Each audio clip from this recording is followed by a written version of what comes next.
недела 22 часот, време за емисија во центар на YouTube. Јас сум Васко Евтов, почитувани гледачи, а вие сте на вистинското место.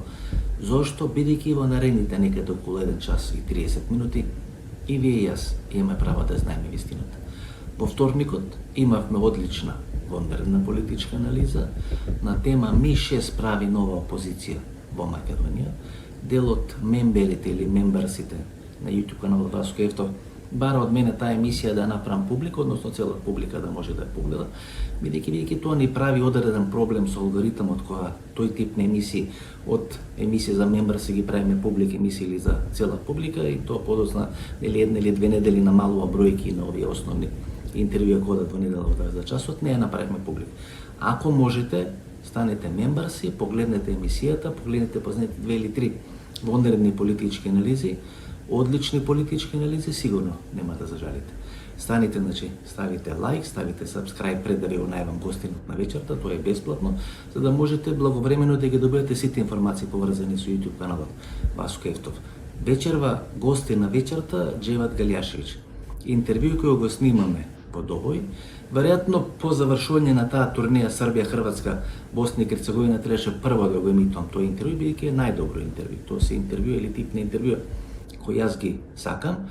Човекот е експерт, не само за исламското или муслиманското или сунитско-шиитското прашање, има работено во Виена, бил градоначалник, бил дел на армијата на Босна и Херцеговина, блиски релации има сега со Руската Федерација, со Елена Бускова и така натаму.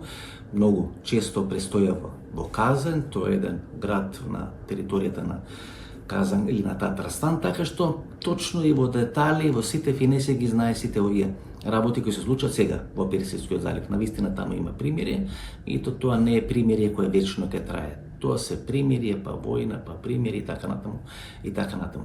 Две тези кои ги кажува Џевад Галјашевиќ се клучни, мислам дека треба да посветите посебно внимание додека го гледате интервјуто со него. Под број 1, без разлика што говори, без разлика, значи, на вокабуларот, на лексиката, на настапите, на еуфоричните закани и така натаму во правец на Тел Авив или на Израел, дека турскиот председател Реџеп Тајип Ердоган всушност направи се за да има возможност на Израел и на израелската војска и на Нетањаху да извршат интервенција во Персискиот залив или да ја нападнат Персиската држава, односно државата на ајатоласите Иран. И под број 2, дека всушност Иран ги користи овие балкански простори за со помош на влијањето на овие балкански простори да може да ги инфилтрира своите луѓе и да го инфилтрира, да го засили своето влијание во овие сунитски терористички организации. И тие две стозерни тези, според мене, се клучни. Тешко ќе може да ги најдете на некое друго место, така што ја би препорачал со внимание да го изгледате интервјуто со Џевад Галјашевиќ, тоа е едно од тие стожерни интервјуа кои сигурно нема да ви остави равнодушни. Добро вечер, добар ден, Џевад Галјашевиќ. Добар вечер. Не сме се виделе одамна. Како сте, што правите? Добро. Книга нова? Нова книга, да. Представljena je na sajmu knjige u Beogradu. Dobila je plaketu, u stvari najtraženije knjige. Книга, на сајмот на книга. На sajmu knjige. Франкфурт, Белград, тоа се два назначени сајми на книга. Tako je. Ова е енциклопедија. Колку што можев јас да погледам, енциклопедија, документи, искази, тези, пишување. Насловот е Доба исламског терора, Босна одскочна даска глобалnog тероризма. Значи, време на исламски терор. Тоа е насловот. Da, pokušaj da se baš objasni da li to neko Bosni i Hercegovini podmeće tu priču ili smo dozvolili sebi da uđemo na jedno polje koje ne donosi ništa dobro. Možda nekim pojedincima koji su tu nešto novca dobili upličujući nas u te radikalna vjerska učenja. Dakle, i ovo s jedne strane vehabizam, kao učenje i praksu, s druge strane šiitsko učenje koje nam je donio Iran. Naravno, i uopšte ta politička orijentacija i ideologija koja to objedinjava, ideologija muslimanske braće. Činjenica da muslimanska braća tu djeluju, dakle, kada pogledamo globalne terorističke organizacije, način na koji su djelovali, ovo jeste analiza toga. Kad su došli, kako su se organizovali, zašto je politički sistem zatajio i pružio im mogućnosti da djeluju, da ostave duboke korijene i zašto su danas oni u stvari sposobni da iskoriste Bosnu i Hercegovinu kao odskočnu dasku za napade na Evropu. Например, имавме неколку обиди изминатите 1 или 2 години во емисијата во Центар да објасниме сунити, шиити, Да. Иран, па првата војна во Иран, па прокси групите на Иран, Хамас, Хезболах, Хути, Да. Сирија режимот кој падна и така натаму. И беше не до крај успешно, еве. И велат гледачите побаре го Джеват Галјашевиќ, тој најдобро може да ти ги објасни сите тие работи. И ние дојдовме нели тука во Добој за да можеме да поразговараме на таа тема. Колку години ја пишувате ова книга? Pa prije nje je izašla knjiga Duhovi prošlosti. Praktično knjigu sam radio 3 godine. 3 godine aktivno, dakle ne dozvoljavajući da mi drugi poslovi oduzmu pažnju. Ali sam radio i knjigu Duhovi prošlosti koju je izdala biblioteka Romanov, izdavačka kuća Romanov, Beograd. Dakle, i u stvari one i povezuju tu jednu temu. Dakle, nacionalno pitanje bosanskih muslimana, lutanja oko tog šiitsko-sunnitskog učenja, šta ono za nas u stvari znači. Dakle, kako da razumijemo šta je to različito u šiitskom i sunnitskom učešću ili razumijevanju islama. Dakle, kad bih govorio površno, rekao bih vam te razlike su samo na polju društvenih odnosa značajne. A kad je riječ o izvoru, izvor je isti. Kur'an, Božja riječ, sunet poslanika Muhameda. Dakle, kad uzmete ta dva ključna izvora islama i znate da je isto i u Iranu i u Saudijskoj Arabiji, onda vi kažete, pa čekajte, u čemu je onda razlika?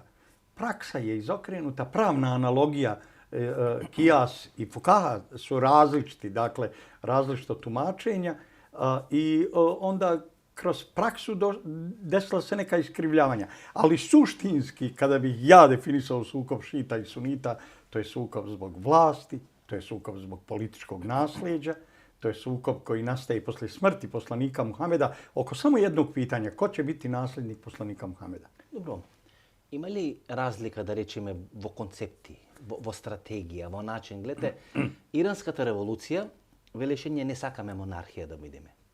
Ние сме Исламска република, каде што најдобрите би дошле на власт. После убиството на Али Хамнеи, него на власт во Иран го наследува неговиот син, што ќе рече дека тие се промовираат во монархија, бидејќи наследна е власта. Саудиска Арабија, тоа е нормално, нели? Не знам, во овие што се арапски држави, тоа е нормално. Јас во основа не верувам дека едни се криви, други се прави, па црн ѓавол е Израел или црн ѓавол е Нетањаху и Доналд Трамп, а добри се Иран и режимот на ајатоласите, исто како што не верувам дека тие се најцрни ѓаволи, овие дека се светли, дека се добри. Јајде да се обидиме тука да... Што е Иран за вас? Како почнува приказната на Иран? Pa da, to je, naravno, Iran je u stvari treća po redu Islamska republika. Prvo je Afganistan bio Islamska republika, onda je Pakistan proglasio Islamsku republiku, ali je Izetbegović u Islamskoj deklaraciji svoju veliča Islamsku republiku Pakistan. Iran će tek uspostaviti republiku 1979. i to na specifičnim principima koji nisu svojstveni ni Afganistanu ni Pakistanu. Dakle, iako je priroda tog političkog i društvenog uređenja dualistička. Dakle, imate islam i imate republikansko uređenje. Imate parlamentarizam, imate ograničeni predsjednički sistem sa vladom, sa izvršnom vlast, sa pravosudnom vlast koja je odvojena, a na drugoj strani imate vijeće čuvara islamske revolucije. Dakle, islamsku revolucionarnu vlast. Imate na jednoj strani regularne oružane snage Irana, a imate na drugoj pazdarene. Dakle, imate revolucionarnu gardu, korpus čuvara islamske revolucije. Dakle, i uvijek kada posmatramo iranski politički sistem vidimo taj specifični dualizam koji u stvari je upravo rezultat kompromisa koji je Homeini pravio kada je preuzimao vlast. Sa inteligencijom, to je bio tada široki front, nisu samo mule došle i digle islamsku revoluciju. Ne, bilo je tu puno jakih pokreta, sekularnih pokreta. Da bi se napravili ustupci njima, Iran je tako koncipirao svoju vlast da je ona praktično dualistička u potpunosti. Svugdje imate elemente građanskog i elemente vjerskog, islamskog i u tom političkom sistemu. И која има власта? Apsolutno islamisti imaju vlast. Znači, apsolutno. apsolutno. Zato što kontrolišu ono što je najjači mehanizam nadzora, a to je, dakle, prvo Pazdareni, to je revolucionarna garda, kao jedna mobilna, snažna vojna formacija. Ona ima manje vojnika puno od regularnih iranskih snaga. Ali koncept uređenja revolucionarne garde je takav da su oni istovremeno nosioci mnogih industrijskih postrojenja, vlasništva nad njima, da oni kontrolišu ekonomiju, da oni kontrolišu, dakle, sve bitnije stvari, da čak i unutrašnji javnu bezbjednost kontrolišu na islamski način preko te Basidž islamske milicije. Ta Basidž milicija može imati i do 12 miliona članova. Dakle, mobilna je, zasnovana na volonterima, ima 100.000 plaćenih ljudi koji su plaćeni. Те ги знаат и сметките во Швајцарија, сметките во странски банки, кои веројатно преку нив можат да ги кршат санкциите кон иранската држава и така. Значи, еден сериозен систем.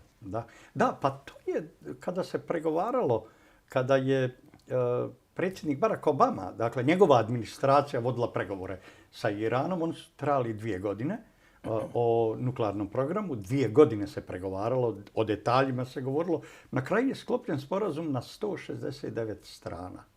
Dakle, to je nemoguće dostići ponovo. Tada su američki pregovarači u stvari govorili i o tome. Scott Ritter govorio, koji je tada bio uključen u neke nadzorne timove Ujedinjenih nacija oko kontrole naoružanja. Dakle, on je tada rekao da su mu prijatelji iz obavještajnog sektora rekli: mi pregovaramo sa elitom njihovom. To su ljudi koji odlično razumiju, dakle, i mjere bezbjednosti i politički sistem, a pogotovo razumiju nauku kad je riječ o tim vojnim tehnologijama, kad je riječ o nuklearnom obogaćivanju uranijuma, kad je riječ o svem onom što je Iran tada radio. I kaže, vrlo je teško pregovarati s njima. Mi, kaže, nismo imali tako snažne ekipe koje bi bile ozbiljno suprotstavljene. Dakle, Iran je izgradio tu vrstu sistema. Например, велите трета исламска република, после Афганистан и после Пакистан. Да. Пакистан е интересна држава, настанува после пропаста на британското колонијално царство, па Индија, па Пакистан, односно Бангладеш. Да. Пакистан е нуклеарна сила. Да. Секогаш преку Афганистан Индија може да врши притисок на Пакистан, а секогаш преку Пакистан може Кина да врши притисок на Индија. Да. Дури сега имаше ова војна кога е дека преку Пакистан е снабдувана иранската држава, дали со кинески ракети, дали со кинески некои технологии. Но на американците не им смета што Пакистан е нуклеарна сила, но им смета што е Иран нуклеарна сила. Како тоа да го дефинираме? Pakistan je podijeljena zemlja. Mi obično kad gledamo Afganistan i Pakistan zamišljamo taj prostor homogenim. Dakle, Afganistan mi zamišljamo to s Talibani, je li tako? Da. A u stvari nije tako. Talibani, odnosno Paštuni, čine tek pola stanovništva. Drugu polovinu čine prije svega Tadžici, koji čine 27%, Hazari kojih ima 9%, Turkmeni kojih ima 3% i Uzbeci kojih ima 9%. I vi kad sad pogledate Tadžika, na primjer u Afganistanu, ima 2,5 puta više nego u matičnom Tadžikistanu. A Paštuna, sa druge strane, da dođemo do Pakistana, Paštuna, odnosno Talibana, ima gotovo duplo više u Pakistanu nego u Afganistanu. Pa najveći paštunski grad, talibanski grad je na svijetu Karači, nije Kabul. Dakle, kad bi mi pogledali uopšte i pokrajinu Balučistan, gdje se definiše jedan novi identitet koji u stvari spaja Pakistan sa Iranom. Jer Iran ima jedan dio Balučistana na svome teritoriju, ima te veliku luku u Omanskom zalivu, Čabahar i Konarak, praktično koji povezuju, čiji putevi vode potpuno do Karačija, dakle do najvećih gradova u Pakistanu. Dakle, Pakistan mora u stvari biti svjestan da rat koji vodi sa Talibanima u Vaziristanu, u dolini Svat, ovi stalni sukobi koji ima, praktično je, samo što je krenuo rat Sjedinjenih Američkih Država i Izraela protiv Irana, Pakistan je bombardovao Afganistan. Krenuo u rat sa Afganistanom. Tako da je adut, onaj koji je Iran mislio koristiti i koji je već naglasio kao adut da su napadnuti u mjesecu Ramazana, u stvari bio bezvrijedan. Jer je to Pakistan, muslimanska zemlja, islamska republika, napala je drugu islamsku republiku u mjesecu Ramazana. Dakle, tako da je... Vidite, gospodine Glješić, nije govorime... Kolonijalne sile su to nacrtale. Da. Nije govorime, ne znam, fateni se 2 tona kokain, ne znam, 10 tona kokain, 1 brod zaplene, 2 broda zapleniti, Španija, Latinska Amerika i tako natamo. No, jaz nisam pročital fatene 1 ton opijum ili ne znam, heroin, fatene ne znam, ili hašiš, ne znam, fatene brod so to, fatene 2 kamioni i tako natamo. Vjerojatno tamo Amerikanci te i po natamo продолжа to da go pravат. Pregovorite so talibanite beja vo Katar. Те беа тамо сместени, тамо се разговараше во времето на Џо Бајден, тамо е направен договорот и предадена име власта. Одеднаш тој Афганистан кој ние сме го доживувале како држава кај што талибаните се што контролира, дека нема ништо друго, не е баш така. Од друга страна, Осама Бин Ладен е фатен на територија на Пакистан. Генералските власти биле секош проамерикански настроени. Се сметале за сојузници и така натаму. Можете ли уште малку, за да дојме до Иран, да ни објасните малку Пакистан и малку Афганистан, како тоа функционира? Како тоа да го сватиме? Влегоа русите, па не успеа, па влегоа американците, пари, милиарди. И тие не успеа да го направат. Може на крај кинезите ќе влезат и тие ќе поминат како русите и како американците плюс Пакистан. Pa Afganistan ima na tlu Pakistana nama poznatu terorističku organizaciju ili oslobodilački pokret. Zavisi iz kog ugla gledate. TTP, Tahrike Taliban Pakistan, dakle je organizacija koja pokriva Baludžistan, koja djeluje dakle i u Vaziristanu i koja djeluje i u dolini Svati. I vrlo često oni su dolazili skoro do Islamabada. Dakle, bilo je ozbiljnih problema sa kojima se pakistanska vlada suočava. Te zemlje nisu homogene. Iako mi imamo tu predstavu da je to sve homogeno. Naprimjer, sjever Afganistana je naseljen Tadžicima i Uzbecima. To je praktično nešto što nikada nije kontrolisano. Mi kada bismo govorili o Pakistanu, dakle, sjetili bismo najvažnijeg čovjeka pakistanske, povezan je i sa pakistanskom službom i sa globalnim terorizmom, to je Halid Šejk Muhamed. On je bio arhitekta, kako u Kongresu Sjedinjenih Američkih Država kažu u svom izvještaju, arhitekta i organizator napada na Sjedinjene Američke Države 11. septembra. On je živ. On je u Guantanamu. Dakle, on može biti izvor informacija, ali on je u to vrijeme bio državljanin Bosne i Hercegovine. On u Bosnu i Hercegovinu dolazi sa kuvajtskim papirima i zbog toga su neki dijelovi američkih službi pokušavali da sakriju tu činjenicu od nas. Dakle, sad kada bismo analizirali cijeli kontekst 11. septembra, on je bukvalno organizovan iz Bosne i Hercegovine, zato što je to bila najsnažnija baza obavještajnih službi i najsnažnija baza Al-Kaide. A njihove aktivnosti se preplitale. Dakle, ne samo Halid Šejk Muhamed kao glavni organizator, nego i glavni operativac Muhamed Ata, Egipćanin porijeklom, imao je BiH državljanstvo, prolazi nam kroz matične evidencije. Kad pogledamo Halid Šejk Muhameda, on je značajan upravo zbog ove dileme koju ste vi postavili, kako Pakistan, kako okruženje, kako Iran. Halid Šejk Muhamed je rođen u Baludžistanu, u Pakistanu. A Baludžistan je u stvari most između Pakistana i Irana. Ono što je Iran radio u Bosni i Hercegovini u ratu 90. jeste, dakle, kako kroz koordinisano djelovanje prodrijeti do ključnih sunitskih organizacija na planeti koje su prisutne u Bosni i Hercegovini.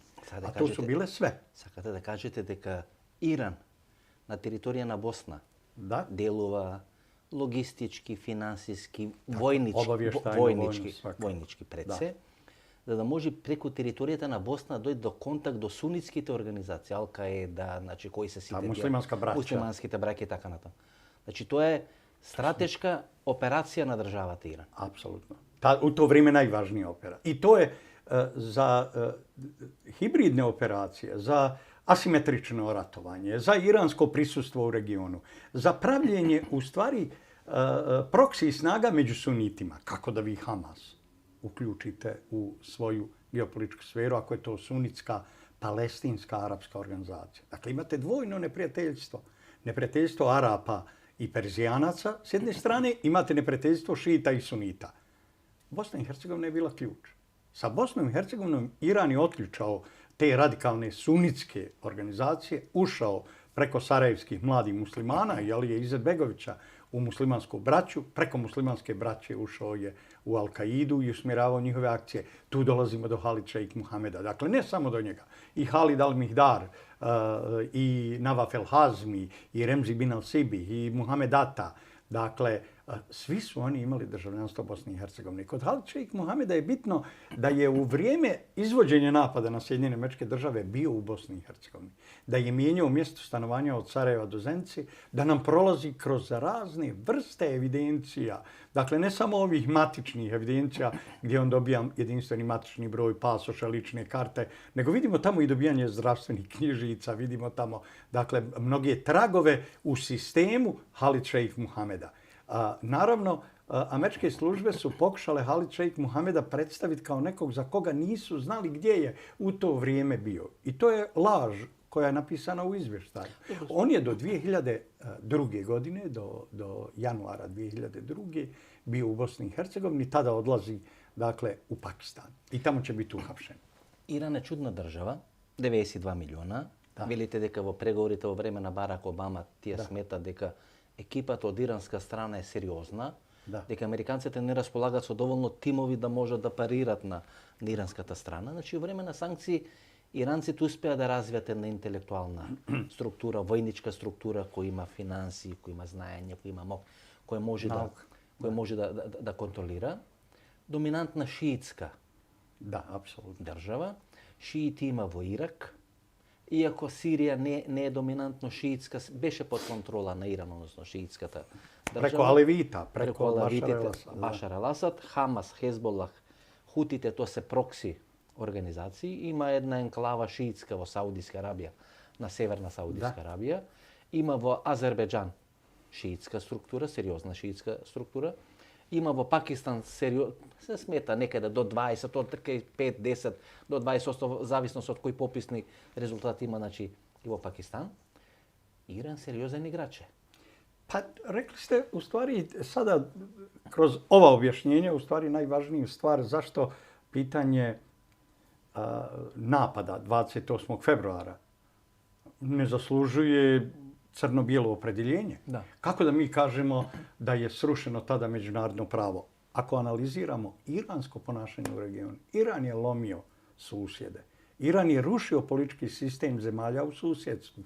Prvo u Libanu, kroz Hezbollah koga ubacuje već 1985. On učestvuje u likvidacijama libanonskih lidera, odnosno sunitskih lidera u Libanu. Ubistvo Refika Haririja, neke eksplozije koje je Hezbollah tamo pokrenuo i ulazak u politički sistem. Ја рушат историската равнотежа. Сепак е Либан формиран за да можат православните арапи да имат... Tako je, i Druzi. I Druzi da imат svoja država. Da, ali na kraju je Hezbollah, odnosno šiti, su potisli praktično hrišćane i Druze, zauzeli mjesto i postali problem Izraelu. S druge strane, Iran je učestvovao u razbijanju Iraka. Ovo što danas vidimo kao nefunkcionalnu iračku državu, podijeljenu u 3 dijela, dakle onaj dio sunitski od Basre do Bagdada, šiitski od Basre do Bagdada ili sunitski od Ramade do Mosula ili od Kirkuka do Erbila, dakle kurdski dio.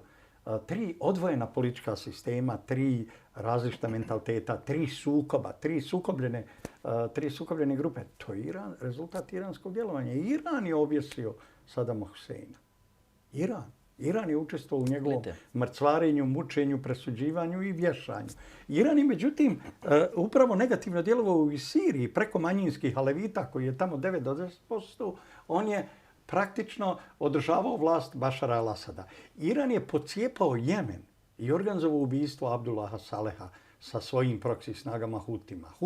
Husi ili Hevsevije, kako god ih zvali, dakle su napravili pobunu i teško ujedinjeni Jemen bacili na koljena uz pomoć iranskog oružja, iranskog djelovanja. Zato je njihovo djelovanje u Bosni i Hercegovini u stvari bilo veoma važno. Iran je u to vrijeme dakle, imao preko 3100 svojih pripadnika, ne paravojnih snaga, nego državnih, vojnih i obavještajnih struktura prisutnih u Bosni i Hercegovini. Oni su upravo vršili i strateško planiranje i organizovanje armije Republike Bosne i Hercegovine, odnosno upravljali procesom njene islamizacije. Upravljali su i logistikom. Iranski brodovi koji su dovozili oružje u hrvatske luke, dakle uz znanje Sjedinjenih Američkih Država, ipak to oružje je preuzimala revolucionarna garda i ona ga distribuirala unutar tih logističkih centara pod kontrolom Alije Izetbegovića. Tu je bila i obavještajna služba, dakle Vevak, prisutna sa oko 1000 ljudi. Tu je bila jedinica Al-Quds kojom je upravljao Kasem Sulejmani, dakle legendarni komandant koji je vrlo blizak bio Ali Hamneiju. Ali Hamnej mu je bio dakle, razna ordenja i dolazio na privatne neke događaje, učestvovao i izuzetno ga pazio. On je ubijen u Iraku. Ali mi smo na sahrani... Pri sljetovanje na aerodrom od Jeste, u Bagdadu.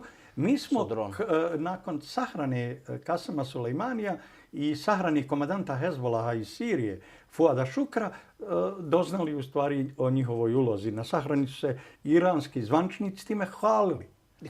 Deka bili evo Bosna i Hercegovina. Jeste, bili smo u Bosni, branili smo državu. Ne možete braniti državu Bosni i Hercegovine ako ste na jednu stranu stali, a 3 imate sukobljene strane. Možete li malko da ne objasnite? Vidite, ta forma na islam u Bosni i Hercegovina je širi Iran ili je širi Teheran. Tije se šijiti. Bosna i Hercegovina, muslimanite se pretežno, ili najgoljam del suniti. Islamskата декларација, поради која Алија Изетбеговиќ, кој се смета нели за татко на современата бошњачка или босанска држава и нација, оди во затвор, го суди Дина Рашидовиќ, кој е тогаш обвинител. Тужилац, републички. Да, тужилац, односно обвинител, како да се каже. Да. Кој е адвокат на нашиот министар за внатрешни работи на Љубе Бошковски во судот во Хаг. Значи, Алија Изетбеговиќ оди на ослужување на затворска казна поради исламската, значи поради иранско влијание. Да. Како да дефинираме влијањето на Иран врз Босна? Значи ова уште време на СФР Југославија, значи ова не е 95-та или 2005, значи ова во време на СФР Југославија. Iran je sve vrijeme djelovao na integraciji političkog sistema i islama. I tu je Alija Izetbegović pronašao svoje mjesto. Iran nije potencirao te svoje šiitske pristupe, dakle, koji bi mogli biti odbojni za bosanske muslimane kao sunite. Iran nije potencirao svoj stav o nasljednicima poslanika Muhameda, Ebu Bekru, dakle, Sidiku ili Hazreti Omeru Hatabu ili Hazreti Osmanu bin Afanu. Ta 3 nasljednika poslanika Muhameda, prva 3 halife, Iran ne priznaje i o njima govori na najružniji način. Oni priznaju samo Ali ibn Taliba, dakle, Hazreti Aliju, kako mi volimo reći, dakle, 4. u stvari halifu i smatraju njega pravovjernim halifom. Vrlo ružno govori o ovoj trojici, vrlo ružno govori o poslanikovim ženama, pogotovo o njegovoj supruzi Ajši, dakle, ali oni to nisu potencirali u Bosni i Hercegovini. Tu vrstu ideološkog pristupa. Za njih je bilo važno kako u stvari graditi politički sistem i pomoći Aliji Izetbegoviću da stvori islamsko društvo, da artikuliše tu islamsku vlast i da dođe do realizacije ideje islamske države. I tu su pomagali. Alija Izetbegović sakaše da formira islamska republika po principot na Afganistan, na Pakistan i na Iran? Da, on je Pakistan potencirao u islamskoj deklaraciji. On na više mjesta napada reforme Kemal Paše Ataturka, a hvali politički sistem koji je uspostavila Islamska republika Pakistan na desetinima. On je želio to od Bosne i Hercegovine. Možemo li da definirаме uloga na Turcija, uloga na Iran i uloga na Saudijska Arabija vo Bosna vo tekot na vojnata 90. godini? Saudijska Arabija u to vrijeme ubacuje svoje ljude u tom takozvanom mudžahedinskom pokretu, ali kao nosioce vjerskog učenja vehabizma i vjerske prakse. I tada prvi komadant mudžahedina u Bosni, šejh Abdelaziz Barbarossa, dakle blizak saudijskoj vladi, dolazi i postrojava mudžahedine kod travnika. Tu mu asistira tadašnji travnički muftija Nusret Efendi Abdibegović, koji će prije 5-6 godina biti banjalučki muftija, dakle, u sklopu islamske zajednice. I mi imamo, međutim, šemu koju je upravo Nusret Efendi Abdibegović napravio kad je riječ o šemi upravljanja odredom El Mudžahid. Potpuno nam je opisao koji ljudi stoje u pozadini, na koji način je organizovana vojna struktura i on to radi za Alinu obavještajnu službu i taj dokument sa njegovim rukopisom ja sam objavio naravno u ovoj knjizi. Da, dobro, znači, Saudijska Arabija preko izvoz na vahabizam. Nju zanima izvoz vehabizma i to pokriva humanitarnom pomoći. Ona djeluje humanitarnu pomoć, njene neke organizacije djeluju tu, ali njene organizacija El Haramein direktno integriše bosanske muslimane u globalne sunitske terorističke organizacije, prije svega u Al-Kaidu. Znači, sa pomoć na Saudijska Arabija, bosanski te muslimani se inkorporiraju u ove terorističke organizacije? Tako je. Ulaze u Al-Kaidu, a Al-Kaida upravo jeste to. Politička ideologija i politički program muslimanske braće i vjersko učenje vehabizma. Te dvije stvari kad vidite na jednom mjestu, to je... A Iran ja koristi Bosna i Hercegovina da uđe tu. Da vleze u te organizacije. Da uđe i on tu, da utiče na njihovo strateško planiranje, na njihove akcije, da ih usmjerava. I tu dolazimo do ovog pitanja koje ste vi pomenuli kad je riječ o Halid Šejh Muhamedu. Kako sunitski intelektualac, neko iz Pakistana, koga pokrivaju dokumenti iz Kuvajta kako bi se trag zavarao, ali on je iz Balučistana. Kako on može biti veza sa Iranom? Na koji način bi Iran mogao imati ulogu u 11. septembru 2001. I imali? Pa ima sigurno. Ali je to pitanje, jer Iran je toliko djelovao u Bosni i Hercegovini da je bilo nezamislivo odvojiti djelovanje. Pazite, da bi se iz Bosne i Hercegovine poduzeo takav grandiozan teroristički napad. Prvo morali ste imati svoje ljude u obavještajno-bezbjednosnom sektoru Sjedinjenih Američkih Država koji su tu na terenu, koji bi zažmirili na to i koji bi u stvari posmatrali to kao neku operaciju ograničenog tipa koja može biti u nekom smislu i politički korisna da se vi obračunate sa Sadamom Huseinom, sa Irakom, da krenete na Afganistan. I u tom smislu američke službe prave propust. One direktno na terenu. Sa druge strane, da bi se pažnja odvukla... Namjerno? Namjerno. A da bi se pažnja odvukla od značaja, otvara se sukob sa Hrvatima. Dakle, sukob sa Hrvatima kreće praktično i završava se 3 dana pred napad na Ameriku. To je sukob koji traje 7 dana. Dolazi Toby Robinson, dolaze Britanci, ulaze u hrvatske banke, prave džumbus, prave nerede. Sukob pomiju Bošnjaci ti Hrvatite? Da, to je obračun sa hrvatskom samoupravom, to je strateški sukob u kome vi predsjednika HDZ-a koji je član predsjedništva BiH želite uhapsiti, krećete sa potjernicom za njim, on bježi iz zemlje, krećete na Hercegovačku banku, plenite, nikad se više ta banka nije oporavila, ulazi Toby Robinson, Britanka, uzima novac te banke, uništava se aktiva te banke i dok traje taj haos, a ekipa koja treba da napadne Ameriku prebacuje se kratko do Njemačke, do Hamburga, a poslije toga ide do Kalifornije, do San Diega i odatle se prebacuje praktično i do New Yorka i izvodi taj napad 11. septembra. Međutim, strateško planiranje je išlo preko Halid Šejh Muhameda. I tu nema spora kad je riječ o američkim službama. One smatraju da je on glavni organizator. Uticaj Irana na njega nije ispitan. Dakle, njegovo djelovanje iz Bosne i Hercegovine, njegova uloga, dakle, jer on je bio u Bosni i Hercegovini sve vrijeme dok je planirao operaciju i dok ju je izveo. On je ostao u Bosni i Hercegovini još par mjeseci poslije izvedene operacije. Poslije tek on odlazi u Pakistan i tek tada Amerikanci u svojim obavještajnim evidencijama, nakon jedne analize koju sam ja tada radio po zahtjevu jedne američke jedinice, Amerikanci povlače iz Bosne. Poslije 11. septembra Dakle, 65.000 pripadnika američkih snaga napušta Bosnu 7 dana posle 11. septembra. To je zanimljivo. Dakle, ali istovremeno poduzimaju mjere. Ali Izetbegoviću kažu da se ne može kandidovati za člana predsjedništva BiH. Drugo, daju mu rok od 3 mjeseca da napusti stranku Demokratske akcije i povuče se iz politike potpuno. Njegova aktivna islamska omladina, omladinska organizacija SDA, zabranjuje joj se rad. Ona će tek praktično 2004. biti izbrisana iz registra udruženja građana i organizacija. Alija Izetbegović preko 1000 ljudi u Alijinoj tajnoj službi izbacuju se iz službe.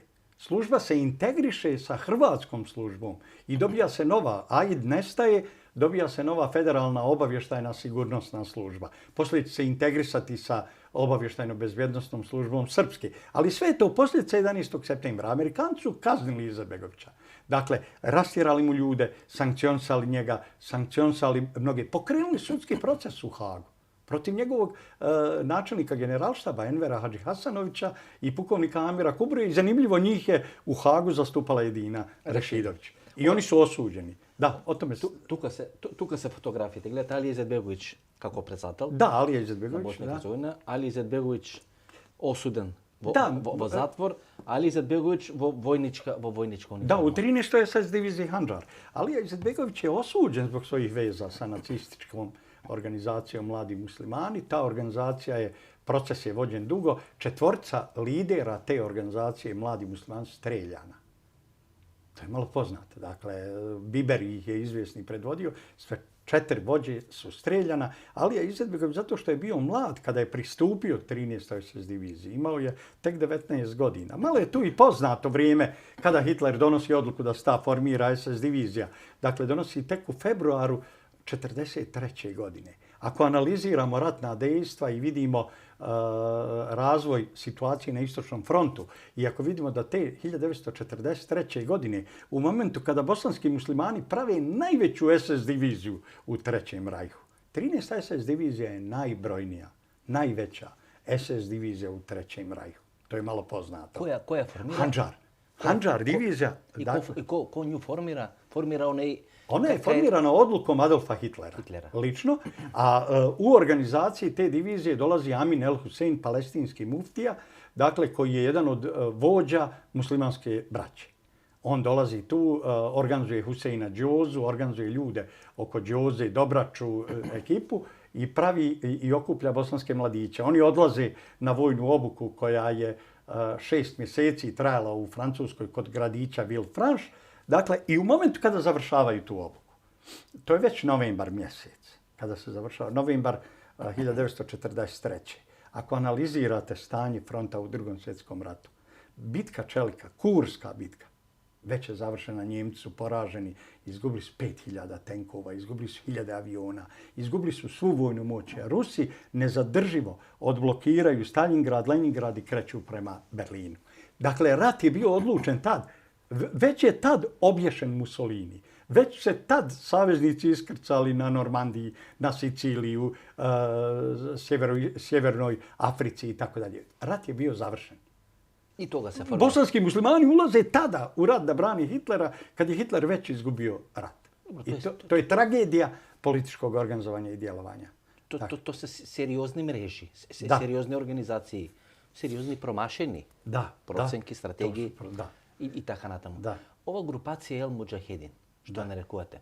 Ево книгата пишувате колку организации, на колку дела е поделена, колку војници си и така натаму и така натаму. Da, pa ta organizacija u stvari je, kada uzmemo u obzir da je u Bosnu i Hercegovinu došlo 9700 afroazijskih mudžahedina, da su bili organizovani u preko 40 raznih organizacija, onda mi vidimo da je odred El Mudžahid u stvari bio relativno mala vojna formacija sa 1774 vojnika. Imamo mi spisak koji je ovjerio Sakib Mahmudin, komandant 3. korpusa, krvavi general, ubica, u bjekstvu. Dakle, čovjek koga je sud u Bosni i Hercegovini osudio za ratne zločine na 8 godina zatvora, a on je pobjegao i negdje se nalazi, da li u Siriji, da li u Turskoj u ovom momentu, skriva se, nikoga ne dovodi, niti ova država traži da ga isporuče kako bi odgovarao po presuđenoj kazni.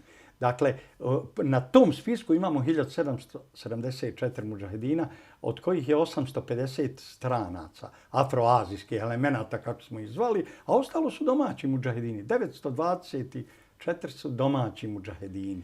Dakle, ali na drugoj strani imamo Iran sa 3100 vojnika, imamo Zubeirovu grupu, veliku grupu koju je kontrolisao čovjek Saudijske Arabije, šejh Abdelaziza Barbarosi, Zubeir iz Medine, Zubeir el Medeni.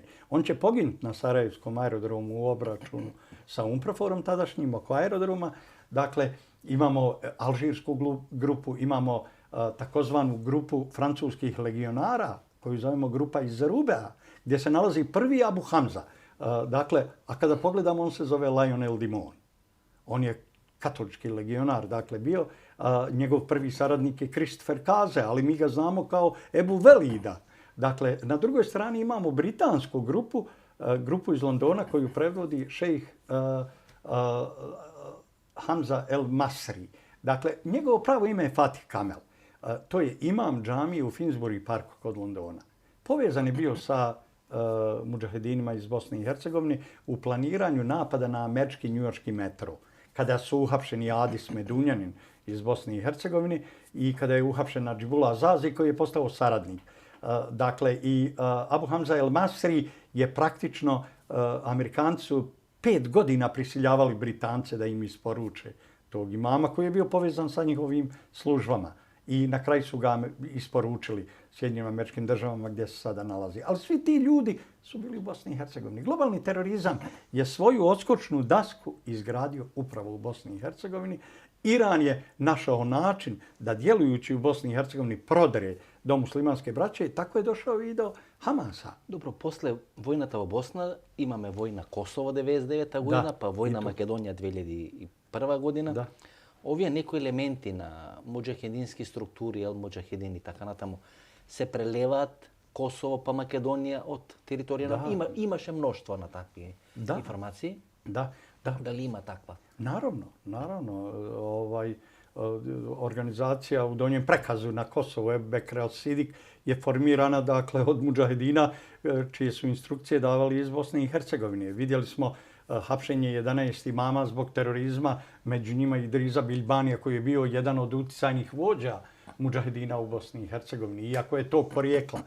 Vidjeli smo dakle da su njihovi lideri, način na koji se odnosili prema uopšte pitanju vjerskog opredjeljenja i djelovanja, da su identična. Dakle, ako sad pogledamo širi taj kontekst bivše Jugoslavije, vidjet ćemo da prvi teroristički akti počinju pokušajem ubistva Kire Gligorova, teroristički napad iz 1995. Da je Boris Trajkovski poginuo nad Bosnom i Hercegovinom. Dakle, na način kako je poginuo Džemal Bijedić 1977. godine. Vo Mostar. Da, on je poginuo na putu za Mostar za jednu konferenciju. Ali je činjenica da je sve to posljedica upravo tih odnosa na unutrašnjem planu, odnosno ostvarivanja kontrole u kojoj se miješali različiti geopolitički instrumenti. I Zapad je koristio ove. Dakle, vi sada kad pogledate, ako bismo tumačili globalni terorizam, mi bismo rekli on je islamski, on je sunitski i on je arapski. Sve su to arapske organizacije. Al-Qaida formirana između Saudijske Arabije i Egipta, muslimanska braća formirana u Egiptu prije gotovo 100 godina, islamska država formirana u Iraku, Ebu Bekr el-Bagdadi i Ebu Musab Zarkavi je formiraju, Al-Nusra sa ovim Muhammedom Dželanijom koji nije formirao Al-Nusru, nego je treći komandant u okviru Al-Nusri koji se predstavlja kao Ahmed el-Šara. Niti on Ahmed, niti on Muhammed sa Golana, Muhammed Dželani, dakle nije ni musliman. Ali evo, on upravlja Sirijom i upravlja. Dakle, morali smo se naučiti na jednu važnu činjenicu, a to je da iako je globalni terorizam imao ovaj islamistički predznak, iako su svi vojnici globalnog terorizma muslimani, dakle, ipak su generali znali biti iz zapadnih službi, znali biti iz raznih vrsta država, znali biti čak i iz Irana. I upravo borba za globalni terorizam u smislu korištenja kao geopolitičkog instrumenta bila je jednaka na Balkanu, u Makedoniji, na Kosovu i kod nas u Bosni. Kada je Turcija, Saudijska Arabija, Irak, Iran, Egipat Турција не ја спомнувате 90-те години, никада ја нема. Да. Тоа е време на Сулейман Демирел, па Тургут Озал, па се случува таму процеси, па Тансу Чилер, па значи Мехут Илмас и така, значи промена на гарнитури, но каде е Турција во целиот тој процес? Пред Ердоган. Turska tek po završetku rata ulazi ozbiljnije u Bosnu i Hercegovinu. U stvari, Turgut Özal je bio predsjednik Turske koji se suprotstavio razbijanju Jugoslavije. I onda smo doznali da je umro od srčanog udara. Međutim, otvarala se dugo pitanja njegove smrti i prije 10 godina, prvo 2012. je donesena odluka da se ekshumira njegov leš i da se provjeri. Dakle, turski sudovi su donijeli odluku da se provjeri o čemu se tu radi i prije 4-5 godina nepobitno su zaključili da je on otrovan cezijumom na sličan način kako je otrovan Jaser Arafat, da je ubijen praktično i da je likvidiran. Na njegovo mjesto je došao Sulejman Demirel, ali on nije dolazio u Bosnu nego je išao preko Zagreba. Njegovi odnosi sa Hrvatskom bili su ključni. Za njega je Franjo Tuđman bio važniji partner od Alije Izetbegovića. Dakle, u to vrijeme i dolazi Tansu Čiler za premijerku. Dakle, Turske, to je liberalna politika koja u stvari nije tolerisala Izetbegovićevo učenje, koje je balansiralo između vehabijskog i šiitskog. Dakle, tako nešto za Tursku je bilo potpuno neprihvatljivo. Erdogan je u stvari mijenjao politički sistem Turske lagano, korak po korak, vrlo oprezno. Pokušavao je sebe zaštititi kontrolom i nadzorom nad vojnim strukturama, više nego što je brinuo o tome kako da uništi sekularizam u Turskoj. On ga nije ni uništio. Turska je danas više sekularna država nego što je to Bosna i Hercegovina, ali to je malo poznato. Dakle, prema tome Turska ulazi tek poslije rata, dobija svoje bataljone, dakle, koji su smješteni u Zenici, uspostavlja obavještajne centre. U vrijeme rata Pakistan je bio jako prisutan u Bosni i Hercegovini. Njegovi vojnici koji su djelovali u okviru UNPROFOR-a su učestvovali direktno u granatiranju Vozuće. Kada su mudžahedini krenuli na Vozuću, dakle, a to je bilo najveće ritualno klanje u istoriji globalnog terorizma. Dakle, tako nešto nije ponovljeno u Siriji, nije ponovljeno u Iraku. Na jednom malom prostoru imali ste 192 osobe ritualno zaklane. Imali ste 51 lice koje je u stvari odvedeno u nepoznatom pravcu i nikad se nije saznalo gdje. Odvedeno je 55, ali su 4 ubijena usput. Imali smo činjenice o tim ritualnim klanjima. Imamo preko 500 lica koja ne možemo naći još uvijek. Ne znamo dakle gdje su, na koji način su nestali. Praktično Vozuća je bila najveća klanica. Zato je kazna koju je Saki Mahmudin dobio bila relativno blaga. Ali Turska nije bila tada dio toga. Pakistan jeste bio. Pakistan je dao i novac. Harisu Silajđiću tada daje $20 milijuna. Poslije 10 godina kada je Sulejman Tihić insistirao na tome kako su utrošeni tih $20 milijuna koje je Haris Silajđić preuzeo u ime države u ratu od Pakistana. Tada je Pakistan, da bi zaštitio Silajđića, donio odluku o otpisu tih obaveza i o poklonu koji se praktično daje Harisu Silajđiću, a ne državi Bosni i Hercegovine. И добро, господине Гилјашевиќ, за да дојдеме до војната во Иран, од каде да почнеме? Од 7 октомври пред 2,5 години? Да. Или да почнеме од војната на Русија со Украина? Еве и да ги прифатиме сите руски стојалишта. Дека тие сакат полека и постепено да ја водат војната, дека тоа е специјална војна операција, Да. дека тие на крај ќе победат, дека ќе остварат своите цели, да ја прифатиме целосно руската стратегија и руското објаснување, додека трае војната во Украина. Им се случува Сирија, им се случува Ерменија, им се случува Нагорно Карабах, им се случува Венецуела, Да. им се случува Иран. Значи, гледате како кула од карти паѓат сите руски или еден голем дел на руски сојузници. Од денешна дистанца да не некоја турна Русија намерно во војна во Украина за да може на други делови на светот да се решават некои процеси и работи. Pa mi ne znamo u stvari dogovore koje rusko rukovodstvo je imalo sa predsjednikom Trumpom. Predsjednik Putin i Trump šta su dogovorili u Anchorageu. Ali kada bih analizirao cijelu situaciju, dakle i način na koji su ovi ratovi vođeni, ne možemo bez podsjećanja na istorijske činjenice. A to znači rušenje Berlinskog zida, raspad Sovjetskog saveza, raspad Varšavskog pakta i prodor zapadnih vojnih struktura u dva pravca. Dva pravca. Jedno je istok Evrope i mi smo vidjeli šta to znači likvidacije, pokušaj ubistva Kirila Grigorova, vješanje, odnosno streljanje Nikolaja Čaušeskova u Rumuniju, njegove supruge. Vidjeli smo napade na Srbiju, na Republiku Srpsku Krajinu. Vidjeli smo prodore prema prvi pokušaj narandžastih revolucija u Ukrajini. Vidjeli smo Gruziju, vidjeli smo Moldaviju. Dakle, i vidimo taj istok Evrope. Zoran Đinđić. Da, vidjeli smo ubistvo Zorana Đinđića, trovanje Slobodana Miloševića. Eduard Ševardnadze. I istina, atentat Neli. Da, kad sve pogledamo kretanje prema istoku Evrope, na kraju se došlo na granicu Rusije. I Rusija je morala reći dosta. I tu je stalo i tu, evo sada svjedočimo načinu na koji se ustanovljava čvrsta granica na toj jednoj liniji prodora zapada. Druga linija prodora zapada je bila Bliski istok. Sjetite se Pustinjske oluje, dakle od Pustinjske oluje imamo poslije razvoj situacija oko arapskog. Ima prvo 2001. Afganistan, 2003. Irak, pa imamo arapsko proljeće 2011. ubistva Gaddafija, Abdullah Saleha, prije toga vješanje i mrcvarenje Sadama Huseina, svrgavanje Mubaraka, dovođenje na vlast muslimanske braće. Dakle, Zapad se kretao u tom pravcu kome se kretao. I Iran se kretao u ovom pravcu. Od 79. ni Zapad, ni Iran nisu mijenjali pravac kretanja.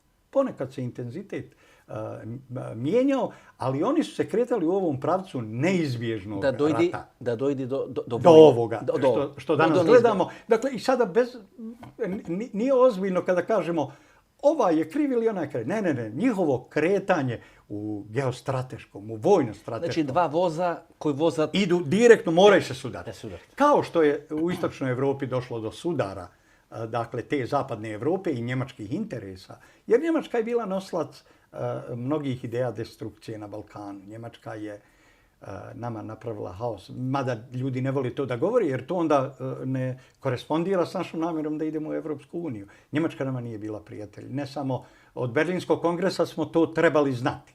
Dakle, nijedan narod ne može se ovdje pohvaliti njemačkim prijateljstvom. Njemačka je od Berlinskog kongresa i kroz politiku austrijske monarhije, austro-ugarske, dakle i kroz Treći Rajh, i pogotovo kroz Helmuta Kohla i Hans-Dietrich Genschera i 90. Dakle, kad se ujedinila, ona je kao zakrvavljenih očiju krenula na Jugoslaviju. Razbijanje Jugoslavije, to je Njemačka. To je Njemačka koja je pribavila podršku i Vatikana, i Sjedinjenih Američkih Država, i Velike Britanije. Imala je i podršku Francuske kroz djelovanje Badintera, dakle, koji je i rekao Jugoslavija više ne postoji. Zamislite sada situaciju tu. Dakle, u ovakvoj Bosni i Hercegovini koja je nefunkcionalna, da vam dođe neki novi Badinter i saopšti ono što je saopšteno jugoslovenskom rukovodstvu. A tad je jugoslovenskom rukovodstvu u svom prvoj stavci nalaza Badinterove komisije bila stavka Jugoslavija više ne postoji. Zamislite kada dođe i kaže nam, pa Bosna i Hercegovina... Deka je izvršena disolucija. Da. Deka samo Slovenija i Makedonija ispolnova tu Sloveniju za nezavisnost, tako na to. Znači, jedan proces koji je turnat. Odčinite. I je turna taka da bude realiziran kako što beše realiziran. Tako. Da se vratime na Iran. 79. godina Homeini dođe na vlast u Iran. Znači nikada je godina, 2-3 prethodno koga go nosat vo Francije, francuska te intelektualna elita odoživao kako nov Mahatma Gandhi. Da. Mirni sredstva, skromen čovek, veruva vo religija, saka da je reši. Su samo različen od Šaho Tereza Pahlavi, koji na neki sličan način dođe na čelo na Iran, pa razvoja na seriozna tajna služba i taka natamu, stanova najbogat, njegova sopruga, francuski dizajneri i taka natamu. Prvi koji ginat, koji se eliminira nikoga, ali koga Homeini dođe na vlast, se komunistite koji rabota za njegov to dođenje na vlast. I od 79. godina, već 80. godina počnu iransko-iračkata vojna. Da, do 88. I jedna od prvih odluki na novata iranska vlast je da go zatvora toj premin, hormuški premin. Znači, vojnata so Irak pred 50 godini ti je prv pad go upotrebovat to sredstvo za funkcioniranje.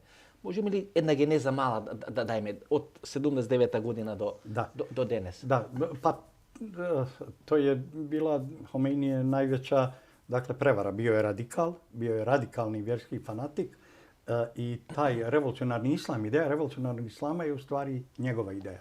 To je njegov koncept. Ja bih svakog uputio na poznati Homeinijev govor iz 1982. Dakle, 3 godine poslije dolaska na vlast, u povodu rođendana poslanika Muhameda, jedna od godišnjica od rođenja poslanika Muhameda. Na taj skup dolazi i Alija Izetbegović, prisustvuju ljudi iz Bosne i Hercegovine. Alija daje izjave u iranskim časopisima i medijima koji tada postoji. Kayhan International daje velike intervju. Dakle, i mi po tome znamo da je tada bio tamo. Ali vi kada vidite taj govor, Homeini taj govor počinje riječima: zašto vi, imami i mule, govorite o milosti? Kako vi to čitate Kur'an kad u njemu piše i ubij, i utamniči, i kazni? Pa naš Bog nije samo Bog milosti. Naša vjera nije samo vjera molitve, nego i vjera kažnjavanja. Zar nije poslanik Muhammed kaznio čitavo jevrejsko pleme i istrebio ga mačem? Dakle, i pokazao nam da je i to od Boga.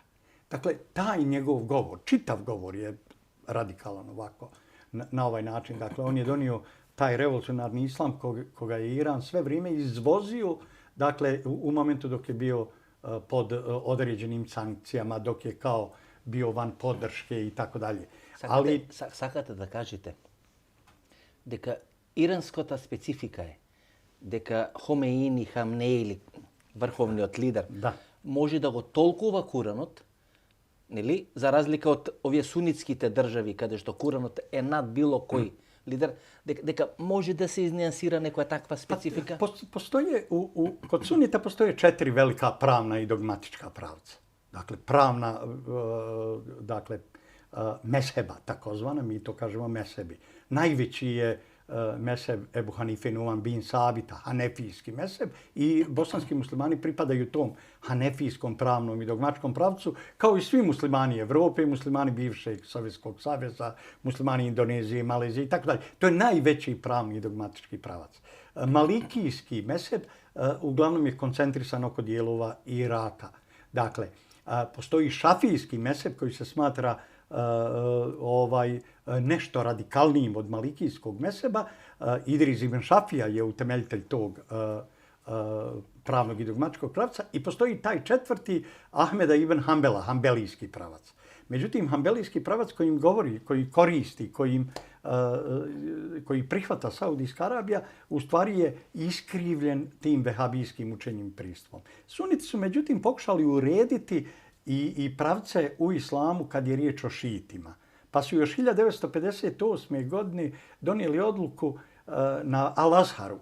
Cijela inteligencija, ulema i tako dalje je zaključila da džaferijski pravni i dogmatički pravac učenja Ebu Džafera, koji je bio jedan od učitelja Ebu Hanife, da praktično je to nešto što je u potpunosti utemeljeno po islamu i suniti mogu prihvatiti, priznati, verifikovati da šiitsko učenje nije vjeroodstupništvo, nego da kroz džaferijski mesheb ima utemeljenje u Kur'anu i sunetu. Dakle, naravno da to u praksi nije uvijek bilo tako. Dakle, ja sam pitao da li iranske ove verske lidere, ajatolasi, sada dolazimo do njih. Mogu sami tumačiti Kuran, da su za razlika od sunitskih, recimo. Da, oni ne prihvataju sunitska tumačenja. Postoji jedna teza po kojoj u samom Iranu postoje i drugačije verzije Kurana, neautentične i tako dalje, da je neka odstupanja sitna koja su rezultat prijevoda sa arapskog jezika, dakle da se pojavljuju i da njihov Kur'an nije iščišćen na najbolji način. Ali to sunitski fanatici govore. Ali u svakom slučaju, šiti nemaju nikakve institucionalne ni ove meshebske veze sa sunitskim učenjem. Potpuno su odvojeni, imaju neke manire, neke običaje, neku praksu koja je atipična, neprihvatljiva za ehli sunet, imaju način ophođenja prema poslanikovom nasljeđu koji je neprihvatljiv, jer oni smatraju da je Hazreti Ali, da će se on vratiti, da je on u rangu nekog polubožanstva, neki spoj između Ise, alejselama, Isusa Hrista i Muhameda. Dakle, to je podignuto na najviši nivo. I oni čekaju pojavu tog imama. Gospodine Gelešić, se slučio 7. oktobri Da, i ono ima sakar vo Gaza. teroristički napad, da. Vo Gaza. Izrael rešava da se brani, Da. затајуваат израелските служби, не дојавува дека нешто се подготвува во Газа, се подготвува во тие структури, го поценија Израел или Израел всушност се обидуваше да најде иницијална каписла за да може да влезе во еден процес на расчистување? Pa to je sada naravno dilema za nas. Ono što nepobitno znamo jeste da Hamas je ogranak muslimanske braće. Tako sebe definiše u svome statutu. Hamas, organizacija, dakle, je ogranak muslimanske braće. U inicijativama za djelovanje, za ovakvo terorističko djelovanje, onda treba tražiti 3 centra muslimanske braće. Jedan centar upravljački je u Kataru, gdje se nalazi to javno rukovodstvo, u glavnom gradu Katara u Dohi. Drugi centar je Istanbul, kao najjači mobilizacijski i najznačajniji politički centar muslimanske braće, a treći centar podrazumijeva obavještajni centar, a on je u Londonu. Dakle, ta 3 centra su stojala iza ovog, ne i Iran, nego neko od ova 3 centra ili zajedno. Dakle, da li Turska koja sebe smatra, da li Katar ili London. Dakle, oni stojali iza ovoga. Pitanje koliko su oni uhvatili na spavanju izraelske službe i da li su izraelske službe samo loše procijenili efekte ovog napada. Pa na kraju bili prisiljeni djelovati robustnom silom kako bi sankcionisali. Dakle, i oni su to uradili poslije, desetkovali i rukovodstvo Hamasa i Hezbolaha i djelovali, praktično ubili Ismaila Haniju, Hasana Nasralaha i Hasana Nasralaha, ubijali na tlu Irana, dakle pokazali su šta sve mogu. Некој од нив учествувал во Босна во војната? Од лидерите на Хасах, на Хезболах? Da, Fuad Šukr, koji je bio jedan od komandanata Hamas. U Bosni i Hercegovini je djelovala vojna formacija Hamas Turabe, što znači da je taj Hamas bio povezan sa Turabijem. To je sudanski intelektualac i imam, pravnik i teolog, koji je ostvario najveći duhovni utjecaj na Osamu bin Ladena. Turabi se smatra najvećim. Dakle, i upravo se formacija zvala Hamas Turabe u Bosni i Hercegovini. Како се поврзуваат овие луѓе, видите? Овој со овој, значи тоа е еден таков систем на врзани садови, што човек тешко може да ги пофаќа сите конци, имиња, така натаму, позиции, aktivnosti. To je moglo samo sa znanjem onih bezbjednostnih i vojnih struktura koje su kontrolisale to područje. Alija Izetbegović je žrtvovo bosanske muslimane. Dakle, on ih je prodao svim radikalnim idejama. On nije razmišljao o tome kada će ovo doći na naplatu bosanskim muslimanima. Bosanski muslimani ne samo da su u duhovnom smislu evoluirali u negativnom pravcu, oni su u stvari izgubili predstavu o vlastnom tradicionalnom učenju. Gelešić, gledajte, Izrael влегува во процес против Хамас, процес против Хезболах, Хутите, Сирија паѓа раководството и влегуваат лани еден напад, ова година војна во Персискиот залив. Имаше ли маневрски простор Израел да направи нешто ново? Pa, Izrael ima najveći problem teritorijalne veličine. Dakle, to je zemlja bez strateške dubine. I Izrael mora graditi sebi stratešku dubinu na neprijateljskoj teritoriji. Jer ako vi uzmete u obzir da je Izrael sa svim ovim teritorijalnim proširenjima na Golanskoj visoravni pa i do Damaska manji od Republike Srpske površine. Znači može se preseći? Može se presjeti na više mjesta. Dakle, nije fikcija nekih radikalnih političara u Izraelu da su oni kao ugroženi, pa to su oni umislili. Ne, oni jesu ugroženi. Dakle, Izrael ima teško iskustvo Drugog svjetskog rata i ima na svojim granicama gotovo pola milijarde 500 miliona Arapa, koji su u stvari simbol ne samo energetske moći i financijske moći, nego i simbol globalnog terorizma. Sve globalne terorističke organizacije su arapske. Od muslimanske braće do Al-Kaide, dakle, Isila, Al-Nusre i tako dalje, i Hejetu Tahrir Šam, njihove velike koalicije. Izrael je ugrožen od njih, zaista. Ugrožen je od Hamasa, ugrožen je od tih ogranaka muslimanske braće. A istovremeno ugrožen je od Irana koji ga ne priznaje. Iran se u stvari preko Bosne i Hercegovine umiješao među sunite, a preko palestinskog pitanja je ušao, dakle, dodatno među Arape. I to je neprihvatljivo. Znate, Iran i Arapi su dugo vjekovnom neprijateljstvu. To je malo poznato. Mi govorimo o staroj civilizaciji, Perzijsko carstvo. I Perzijsko carstvo se prvi put pojavljuje u 5. vijeku prije nove ere kao Ahemedinsko carstvo pod Kirom Velikim. Ali ono funkcioniše 1100 godina. Poslije toga ga Arapi osvajaju i 850 godina nema Perzijskog carstva. Arapi Arapi ga kontrolišu. 850 godina. 1501. tek obnovit će se, dakle, ono što zovemo iranska ili perzijska država i postati carstvo. Dakle, praktično od 650. godine do 1501. 850 godina. To je, dakle, i ta neprijateljstva imaju, dakle, svoje duboke civilizacijske korijene u smislu odnosa Perzijanci-Arapi, a imaju i dodatno kroz islam svoje poruke u relaciji šiti-suniti. Zato za Iran, kao i za Izrael, kada Izraelu dodate Sjedinjene Američke Države i dodate zapadni svijet, onda vi više ni Iran ne možete ubjeđivati da nisu i oni egzistencijalno ugroženi.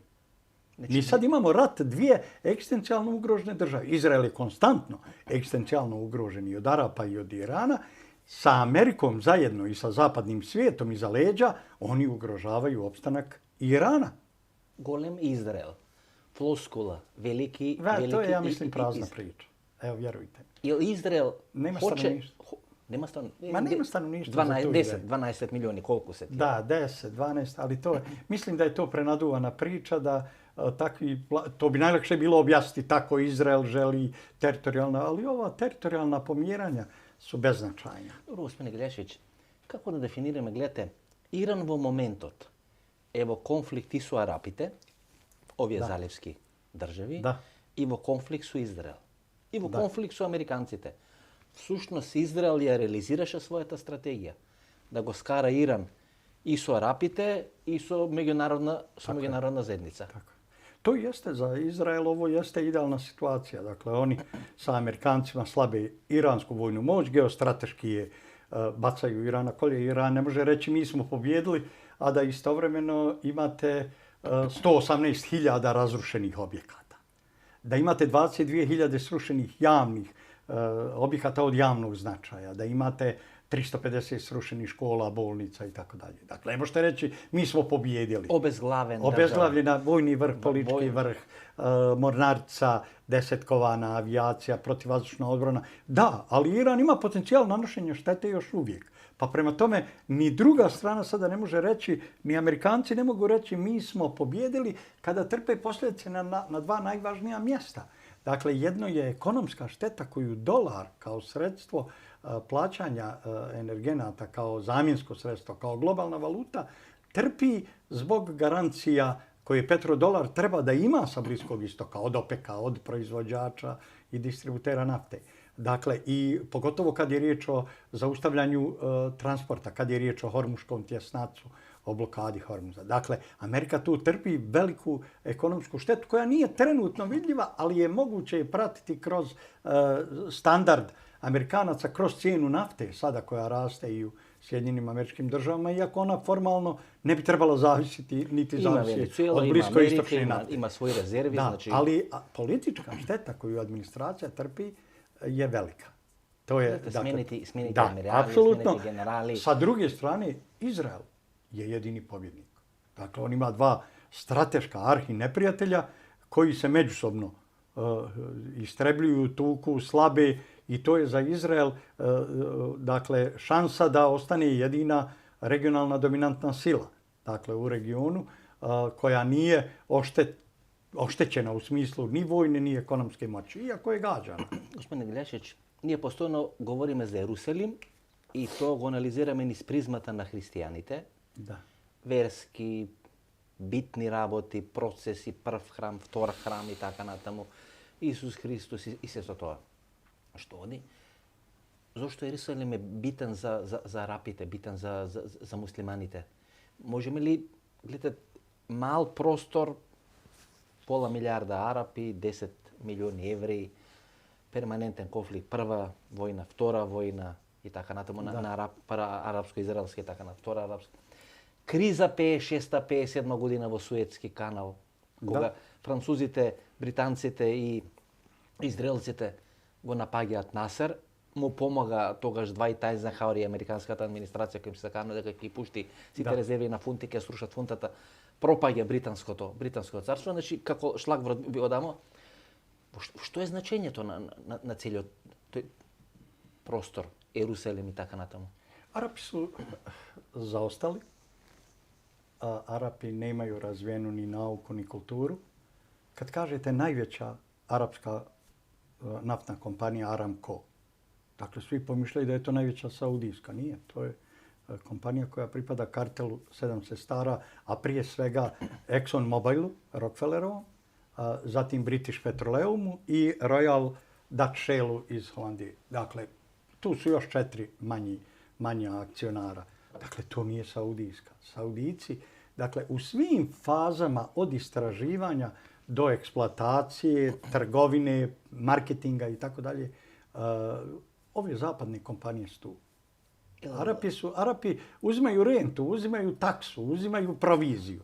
Arapi u stvari ne rade ništa i to i jeste problem. A oni su međutim od te provizije zbog načina života došli u jednom priliku da dobiju jedan veći standard i da rasipaju taj novac. Sada međutim je to došlo na naplatu. U suštini to nisu arapske kompanije. Nema tamo arapske kompanije. Sukob oko Bliskog istoka uvijek je bio sukob i borba za energente. Zadnji vijek praktično mi imamo borbu za energente. Od momenta kada se prvi automobili grade na naftu ili na benzin, dakle od tog momenta se znalo da će nafta, gas, da će postati jako važni i zato su praktično Arapi dozvolili sve vrste eksploatacije svoga bogatstva.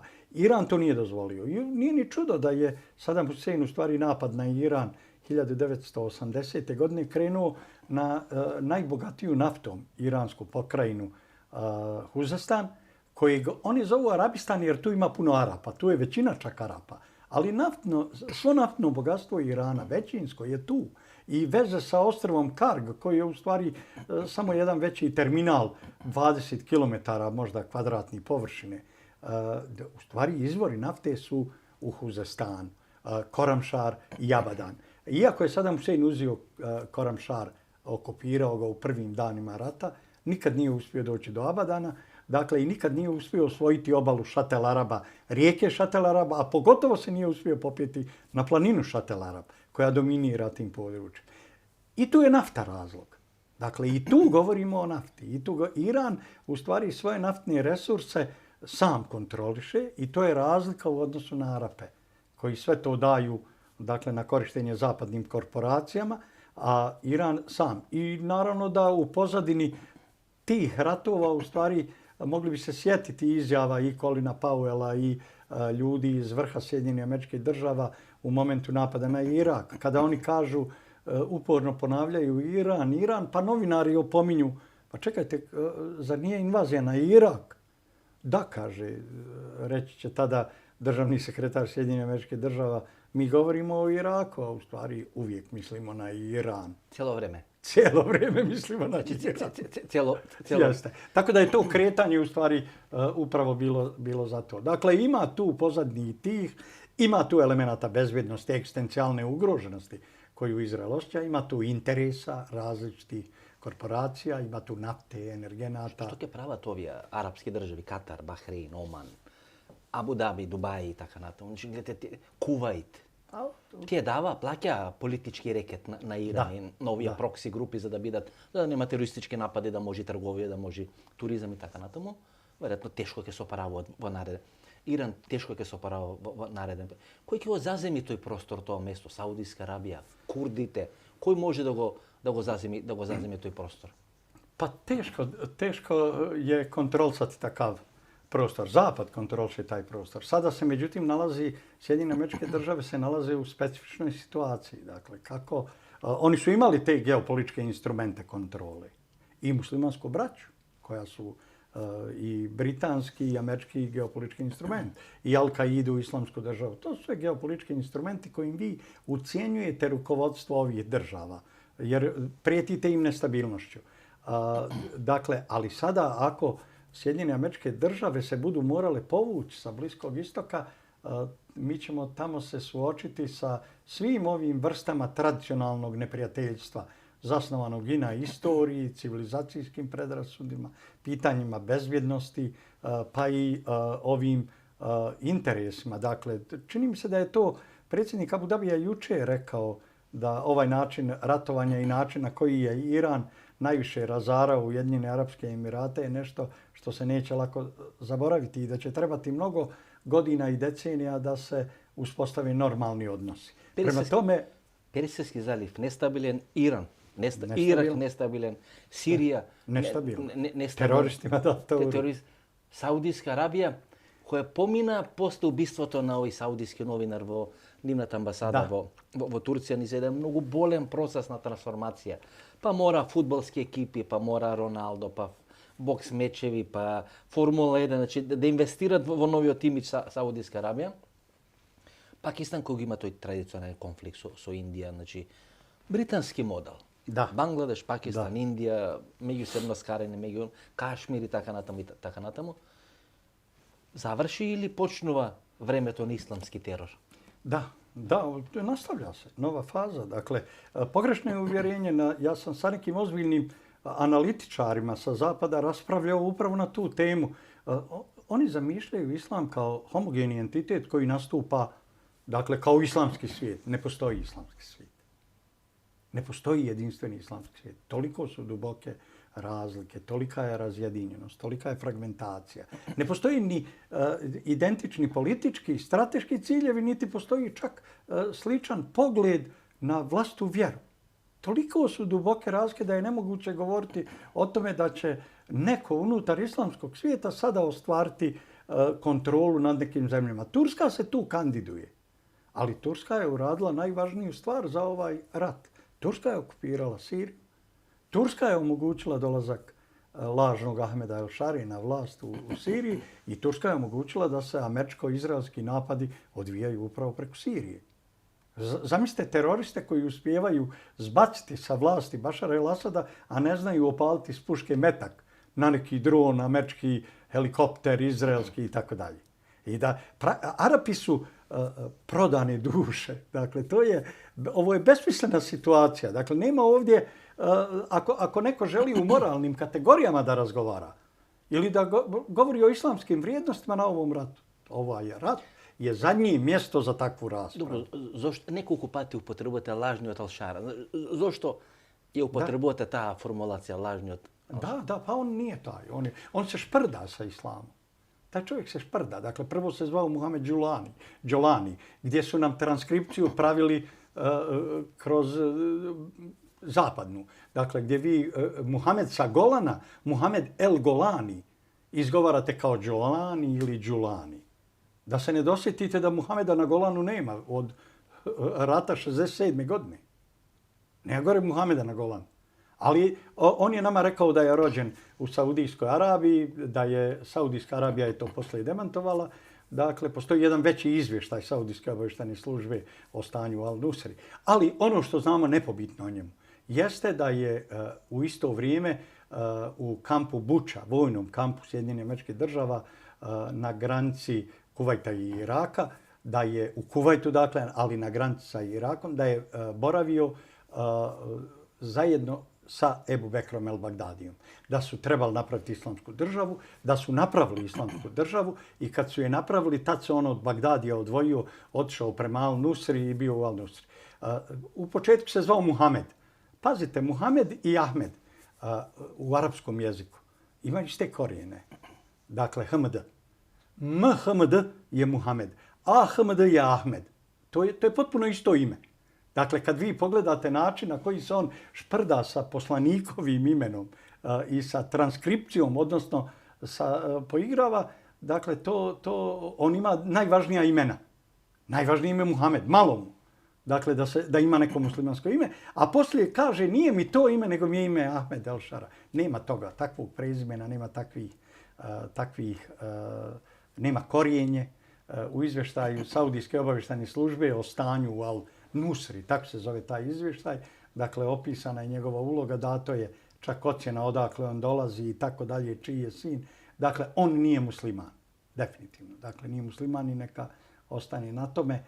Ova priča, dakle, koju teroristi prihvataju od njega, on je nametnut kao vođa, kao treći vođa Al-Nusri nakon što su dvojica ubijeni u relativno kratkom vremenu, u roku od 15 dana. Dakle, i on preuzima Al-Nusru i tada počinje njegov uspon. Taj uspon je obezvijedila turska vojska koja ga iz Idliba dovodi na vlast u Damask kao ustupak Izraelu i Sjedinjenim Američkim Državama. Čak je Trump to rekao.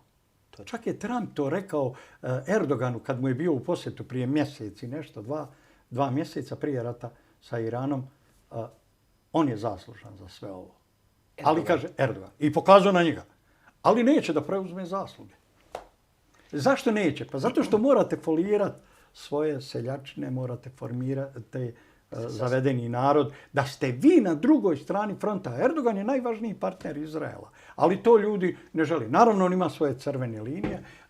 Crvena linija je da ne bude u istom rovu sa Izraelom, da ne učestvuje u tom ratu. To je njegova crvena linija. Dao im je Siriju. Dao im je Izraelu da lete mu avioni preko Azerbejdžana i napadaju Iran. Dao je Izraelu da lete preko Mosula, a ne samo preko Erbila, jer on kontroliše to područje Iraka. Dakle, ali uplesti Erdogana u rat. Kad Erdoganu oslabi pozicije u državi, on onda pribjegne teškoj retorici, on napada Izrael, a Izrael njemu uzvraća i on kaže mi možemo ušetati u Izrael, to su besmislice. Erdogan je najvažniji partner u ovom procesu koji, evo, Iran prosto nema izbora nego da ga toleriše kao takvog, kao što Rusija nema izbora nego da ga prihvati kao takvog. Erdogan ima opravdanje za ovo. Dakle, njemu je Rusija pomogla, odbranila mu glavu, ali on želi da ima direktno partnerstvo i on dobija uticaj na Bliskom istoku, dakle širi svoju mrežu djelovanja na Bliskom istoku među Arapima. Time slabi iranski utjecaj i saudijski utjecaj. I pokušava sebe nametnuti kao zaštitnika muslimana. Kako bi on bio zaštitnik muslimana da vi saopštite da je on najvažniji partner Izraela, da je druga po veličini fabrika oružja u stvari na tlu Turske, da je on darovao Azerbejdžan Izraelu i da je zajedno sa Izraelom Nagorno-Karabah, Turska i Izrael. To je njihova operacija, dakle, sa Azerbejdžanom. Napadi u Kaspijskom moru, taj pokušaj da se dođe dole. Znači, direktno so prst voko na Rusite. Direktno, ne, on je to pokušao, on je dobio opomenu. Dakle, iz Rusije i jezik diplomatije treba pratiti u kontekstu određenih događaja koji se dešavaju oko Kaspijskog mora. Zato ja i mislim da je ono što je pogrešno procijenjeno u State Departmentu, što je u Bijeloj kući pogrešno procijenjeno, to je stav Rusije i Kine da neće dozvoliti da Iran kapitulira. Ta činjenica, ta poruka da neće dozvoliti da Iran kapitulira. Rusija odgovara da ovaj rat traje ovako, ima ona tu neke svoje benefite, neke svoje profite. Dakle, od toga i Kini odgovara da je Amerika zauzeta u Iranu, a da nije zauzeta s njima i da ograničenom podrškom koju pružaju Iranu održavaju taj front i nanose štetu glavnom rivalu Sjedinjenim Američkim Državama. Turska je tražila da ostane po strani i ostala je po strani. Dakle, ostala je po strani direktnog vojnog učešća. Malo samo, jedno malo prašanje. Istorijski Turcija stiga do portite navijena i vjerojatno mora da se vraća nazad, vidiki Iran počnu da pravi problemi na granica so Turcijom, znači govorim nekada pred veka. Ima informacije дека iranskiот prestol, стариот ирански престол се чува во Турција, дека е таму. Да. Трета информација дека турската елита говори на стар персиски јазик, бидејќи тој е јазикот на елитите. Значи многу се повеќе слојни односите на Турција и на можете во книги на Орхан Памук и така. Да, Турција, има. Турција и Иран, односно Турција и Персија, има ли сериозен ривалитет, па Азербеджан, па не знам, значи очигледно дека има сериозен ривалитет, па курдското прашање имаше анализи пред 2 месеци дека курдите ако се влезе копнено да се интервенира во Иран би можеле да бидат искористени. Како џокер во покер што се вели курдите секогаш кога треба нешто се прави, дали во Ирак, дали во Турција, дали во Иран се стават во некоја функција.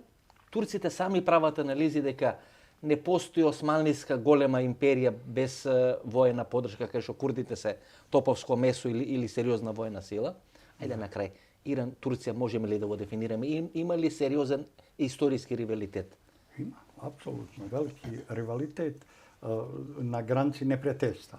Dakle, i vi vidite te 3 velike islamske imperije koje su međusobno sukobljene. Jedna je arapska. Njene ponašanje vidite kroz Saudijsku Arabiju, drugo je perzijska i kroz ponašanje Islamske republike Iran. Treće je ova osmanska koju vidimo kao tursku. Međutim, u pozadini se razvijaju i druge muslimanske zemlje. Indonezija danas ima 270 miliona muslimana. Pakistan ima 250 miliona muslimana. Bangladeš ima 170 miliona muslimana. Oko 160 miliona muslimana živi u Indiji. Kada vidite te muslimane Istočne Azije, dakle, i kad pogledate njihovu brojnost, u stvari gotovo 2/3 muslimana je tamo. Kako onda Turska, Saudijska Arabija i Iran da ostvare uticaj na te hindu muslimane prije svega, dakle, sa indijskog podkontinenta ili iz jugoistočne Azije, muslimane Malezije, Indonezije i tako dalje. Taj broj, dakle, čak i pitanje njihovog uticaja u Africi je, dakle, vi ne možete uticati, ako pogledate zemlje Magreba, vi, na primjer, u Maroku, arapski jezik je toliko različit, toliko drugačiji da ga moraju prevoditi. A i oni govore kao jednim dijalektom arapskog jezika. A Egipet niko ništa ne go spomnува. Nikoga ne spominje kao vojni faktor, iako ima 105 miliona. 105 miliona. Da. Suetski kanal, vojna sila, vojen vrh na čelo na držавата и така натаму. Да, он контролира. Зошто? Што е со Египет? Египет ги затвара границите кога е конфликтот во Газа. Egipat je pod nadzorom, Egipat je pod strašnim pritiskom i Egiptu se ne dozvoljava da izađe iz tih unutrašnjih problema i krize. Sve te, dakle, države nastale raspadima kolonijalnih carstava, u stvari ta carstva se nisu raspala. Muslimansku braću su formirali Britanci. Kad bi vi vidjeli da je 1928. godine Hasan al-Banna 22-godišnji hodža koji ima 22 godine, da je posle nama predstavljen kao učitelj, koji je obišao 4000 sela u Egiptu, pronoseći tu ideju. Šta je u stvari ideja bila Hasana al-Bane? To je ideja i danas muslimanske braće. Mi smo krivi, to je ideja. Dakle, nije problem engleska okupaciona sila, kolonijalna vlast. Nije problem što Francuzi gore upravljaju Sjevernom Afrikom i tako dalje. Ne, mi smo krivi, a krivica naša leži u tome što ne razumijemo islam, što ne razumijemo Kur'an na adekvatan način, što ga ne primjenjujemo u praksi i tako dalje. Zamislite kad te floskule bacite pred nepismene ljude. Mi smo krivi jer smo slabi vjernici. To je Alija Izetbegović donio u Bosnu. Islamska deklaracija govori o tome. Upravo tako govori. Dakle, kako da vi zamaglite činjenicu o porobljenosti naroda, činjenicu o kolonijalnoj upravi i o potrebi da pokrenete oslobodilačke pokrete. Panarapski socijalizam je imao tu funkciju, ali panarapski socijalizam je uništen. Egipat kao posljednja država panarapskog socijalizma, zahvaljujući vojnoj upravu Abdel Fattah Sisiju, dakle, preživio je, ali oslabljen, na koljenima. Zemlje panarapskog socijalizma sa liderima od Tunisa, Ben Alija, Abdullaha Saleha u Jemenu do Sadama Huseina, Gaddafija. Dakle, to zemlje panarapskog socijalizma, to je maksimum sekularizma u okviru arapskog svijeta, u okviru islama. Maksimum. Vi uništavate to i dovodite te teokratske režime, teokratske države i u takvom moru ostavljate okruženu Egipat. Plus Bas partiji, Sirija, Da, sve, pa Irak. Bas partije su to. To je. Sadat, Nasser, dakle, svi su oni bili nosioci tih Koji ideja. mečtaje za na objedinata arapska država. Во разни варијанти, Египет, Либија, Сирија, Ирак и така натаму. Одлична книга, да ја прочитат сите гледачи. Hvala. Ова е одлично интервју, толку работи кажавте што ние не ги знаевме. Ги насетувавме, ги предпоставувавме, но не ги знаевме. Да. Ако ви се допадне интервјуто, книгата е уште подобра. Секој кој може да ја купи ова книга, бидејќи заслужува да биде информиран што се случува во арапскиот свет. Фала многу. Hvala lijepo. Ова беше емисијата во Центар, ова беше интервјуто со Джевад Галјашевиќ. За неколку дена почнува светското првенство во фудбал, Америка, Мексико, Канада. Ние нема да менуваме ништо. До крајот на јули или почетокот на август, емисијата во Центар ќе суди во својот редовен термин, недела 22 часот. И имаме уште едно интервју со Велија Абрамовиќ, дали ќе објавиме во недела во 22 часот или наредната недела ќе видиме. Во секој случај вторник вонредна политичка анализа, недела 22 часот редовно интервју, до вторник и до недела пријатно вечер Македонија, каде да си.